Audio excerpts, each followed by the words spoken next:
Dear students, अस्सलाम वालेकुम। कैसे हैं आप और कैसा वक्त गुजर रहा है? उम्मीद है कि आप खैरियत से होंगे और आपका वक्त बहुत अच्छा गुजर रहा होगा। आज हम आपके सामने लाए हैं resistance thermometer. Basically resistance thermometer जो होता है ये क्यों यूज किया जाता है, किस बेस पे हम यूज करते हैं और क्यों इसके क्या क्या फायदे होते हैं। तो रेजिस्टेंस थर्मोमीटर जैसा कि नाम से जाहिर है, it is a resistor thermometer that is used to measure the temperature on the basis of resistance। Basically होता यह है कि इसमें टेम्परेचर मेजर किया जाता है on the basis of resistance पे। अच्छा, फिर सवाल ये होता है कि जब इतने सारे थर्मोमीटर हैं तो फिर हम रेजिस्टेंस की बेस पर क्यों मेजर करते हैं और कैसे मेजर करते हैं। तो आपको पता है पिछले टॉपिक में हमने एक टॉपिक डिस्कस किया था कि बाद दफा हम R0 नोट करते होते हैं 0 सेल्सियस पे, तो आप क्या करते होते हैं, इसी थर्मामीटर को रखते होते हैं पहले एक आइस के अंदर, यानी 0 सेल्सियस वाले मटेरियल के अंदर, और आप उस वक्त उस मटेरियल के रेजिस्टेंस नोट करते हैं। फिर आप क्या करते हैं, फिर आप ये करते हैं कि उसको 30 सेंटीग्रेड पर यानी किसी भी T सेल्सियस के ऊपर आप उसको रखते हैं और फिर आप उसकी रेजिस्टेंस नोट करते हैं। ये जो रेजिस्टेंस इस वक्त आ रही होती है ये दूसरी रेजिस्टेंस होती है, और फिर जो मटेरियल आप यूज कर रहे होते हैं उसका अल्फा आपको पता होता है। तो अगर आपको याद हो तो हमने कहा था RT minus R0 divided by R0 T। तो इस T को आप कैसे निकाल सकते हैं, आप जरा इस इक्वेशन की कैलकुलेशन देख लीजिए। तो ये सारी क्वांटिटीज अगर आपको पता चल जाए, जैसा कि इसमें आपके पास ये रेजिस्टेंस है और ये अल्फा जो है थर्मल कोफिशिएंट या कोफिशिएंट ऑफ रेजिस्टिविटी है, ये चीजें आपको क्लियर हो जाएं, आपको पता चल जाए तो आप इजीली रेजिस्टेंस थर्मामीटर को यूज कर सकते हैं। इसकी रिलायबिलिटी थोड़ी सी कंपैरेटिवली ज्यादा हो जाती है अगर आप ये सारी चीजें एक्यूरेट तरीके से मेजर कर सकते हैं। मेजर कर ली आपने, अगर आप नहीं कर पा रहे हैं तो फिर थोड़े से प्रॉब्लम्स होते हैं और आपको इन चीजों को मेजर करने में मुश्किलात हो सकती हैं। फिर से थोड़ा सा शायद मैं तेज हो गया इसलिए थोड़ा सा स्लो बताने जा रहा हूं। Resistance thermometer is a thermometer that is used to measure the temperature by using resistance. How to measure the resistance temperature by using resistance? First of all, resistance of the material is measured at 0 Celsius by placing it into the ice. Then the resistance of the same material is measured in the boiling water or any temperature, at any temperature that you want to measure, and then by noting the resistance RT, then by calculating or by knowing the value of alpha, this is alpha, this is called coefficient of resistivity or resistance.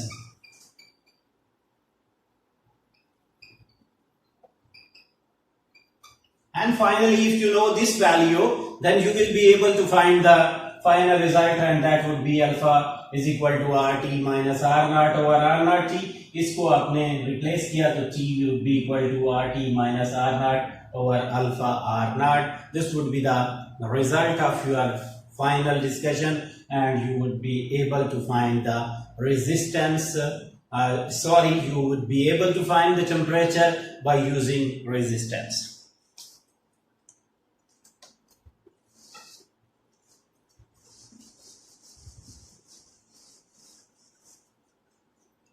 Our next topic is Kirchhoff's rules.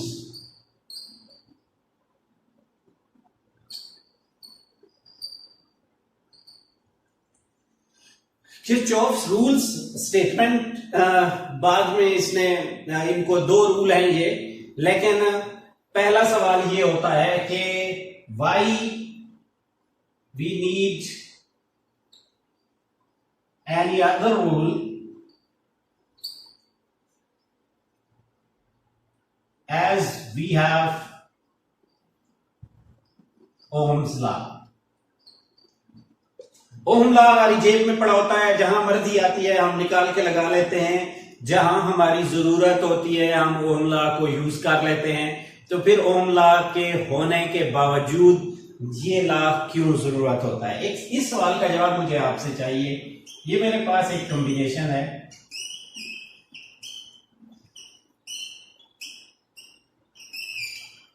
कौन सा combination है? This is called series combination of resistors. बिल्कुल सही है। Can I use Ohm law to find the resistance of this circuit. Your answer would be yes. We can use this because this is the circuit in which we are going to use or we will be able to use because this is a series circuit. There is another circuit. This is another circuit. ये आपके पास एक और circuit है. ये positive and है उसका और ये उसका नेगेटिव एंड है. यहां पे क्या हो रहा है जी? यहां पे ये पैरेलल कॉम्बिनेशन है. You will be able to find the resistance as well.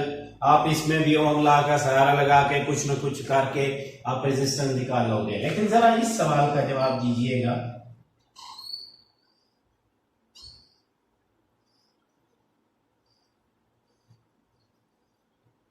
ये एक सर्किट है. R1, R2, R3, R4. इसकी रेजिस्टेंस क्या ओम लॉ निकाल सकते हैं? आप सिंपल मेथड से निकाल सकते हैं. तो आपका आंसर होगा no. We are unable to find the resistance of such type of circuit. We are unable to have a solution for such type of circuit. हमारे पास ऐसे सर्किट का कोई सोल्यूशन नहीं है. अरे भाई मैं भी यही कह रहा हूं कि आपके पास ओम लॉ हर जगह का सोल्यूशन नहीं है. ओम लॉ आपकी हर मर्ज की दवा नहीं है.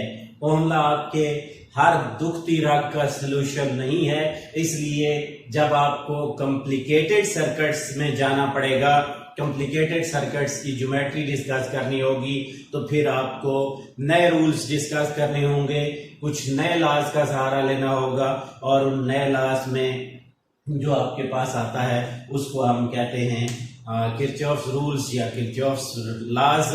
ये दो लॉज हैं. एक वोल्टेज से रिलेटेड है और एक इसके नाम ही शॉर्टकट यही है. एक फर्स्ट रूल होता है और एक सेकंड रूल होता है.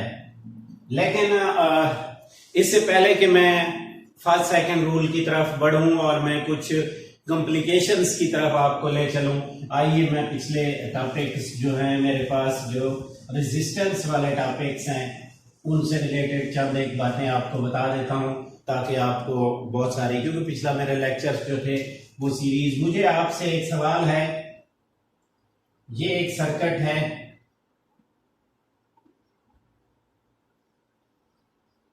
सिंपल है, इतना कॉम्प्लिकेटेड नहीं है. ये R1 है, ये R2 है, ये R3 है और ये V वोल्ट से जुड़े हैं. आपसे सवाल है कि आप इसकी रेजिस्टेंस कैसे फाइंड करोगे. सोच लें थोड़ा सा.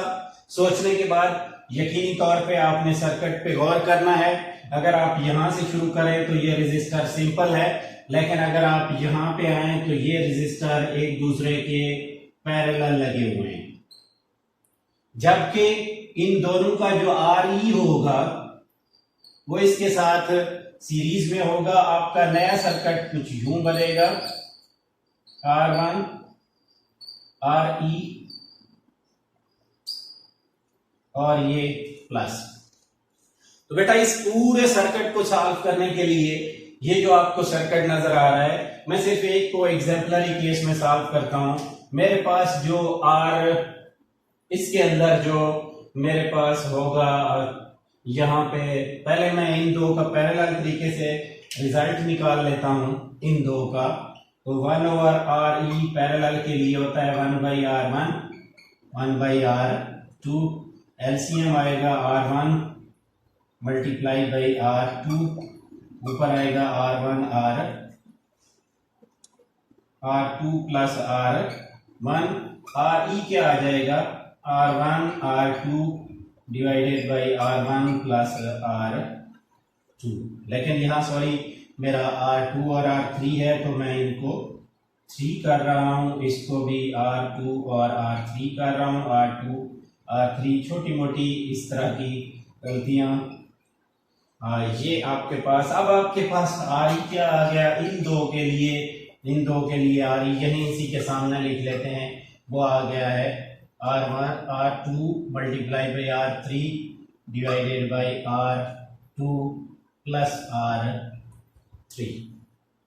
अब आप इसके साथ फाइनल जो आपका RE आएगा वो होगा R1 plus R2 R3 divided by R2 plus R3।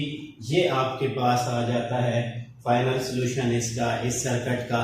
सादा सी बात बेटा समझाने की ये है कि जब आपको सर्किट दिया जाता है किसी भी रेजिस्टेंस के बारे में, तो आपने ये देखना होता है कि कौन कौन से रेजिस्टर इसमें सीरीज में जुड़े हुए हैं, कौन कौन से इसमें पैरेलल में जुड़े हुए हैं। जो सीरीज में जुड़े हुए हैं उनको आपने क्या करना है, जो पैरेलल में जुड़े हुए हैं उनका आपने क्या करना है, और फिर उनको सॉल्यूशन फाइंड करने के बाद इक्विवेलेंट जो आपकी बन रही है उस पर कौन सा फार्मूला लगना है, ये सारी चीजें आपने उस पर अप्लाई करनी होंगी। तब जाके आप इस काबिल होंगे कि आप सर्किट जो कॉम्प्लिकेशन होगी, थोड़ी सी कॉम्प्लिकेटेड सर्किट्स होंगे, उनको सॉल्व करने के काबिल हो जाओगे।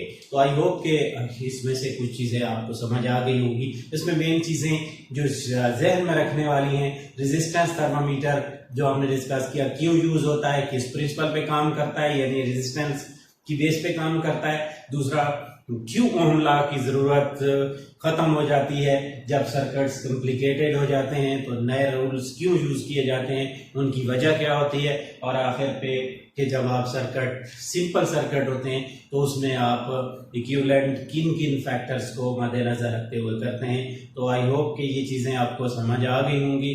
अगर नहीं आई है तो फिर भी आप कमेंट करके एक सवाल पूछ सकते हैं, आपको आपके सवालों के जवाब मिल जाएंगे। बहुत सारा ख्याल रखिएगा। अल्लाह हाफिज।